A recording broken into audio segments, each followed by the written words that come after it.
Lesson 2 grammar. Grammar অর্থ ব্যাকরণ। পৃথিবীর সমস্ত বস্তুর ন্যায় ভাষাও সঠিকভাবে প্রকাশ করতে হলে ভাষাকে সাজিয়ে গুছিয়ে সুন্দরভাবে অন্যের নিকট বলে লিখে উপস্থাপন করতে হয়। সুতরাং সঠিকভাবে কথা বলতে, পড়তে ও লিখতে কিছু নিয়মকানুনের প্রয়োজন হয়।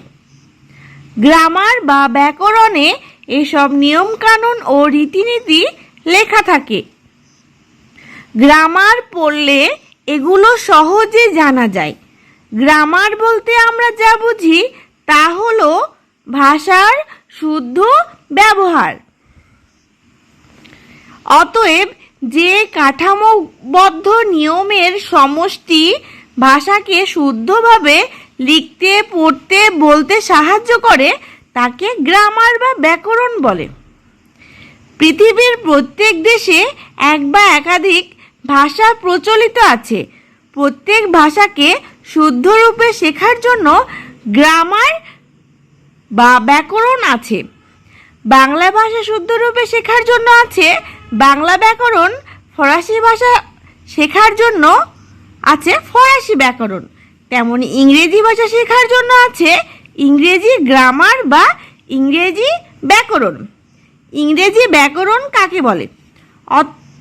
যে কাঠামোবদ্ধ নিয়মের সমষ্টি ইংরেজি ভাষাকে শুদ্ধভাবে লিখতে, পড়তে, বলতে সাহায্য করে তাকে ইংলিশ গ্রামার বা ইংরেজি ব্যাকরণ বলে।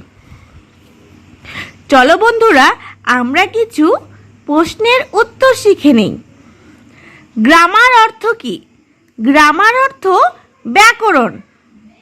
ভাষা শুদ্ধরূপে বলা, পড়া ও লেখার নিয়মকে বলে ব্যাকরণ। প্রত্যেক ভাষা শুদ্ধরূপে শেখার জন্য আছে ব্যাকরণ। বাংলা ভাষা শিখতে আমরা কোন ব্যাকরণ শিখি? বাংলা ব্যাকরণ। কোন ভাষা শিখতে আমরা ইংরেজি গ্রামার শিখি? ইংরেজি।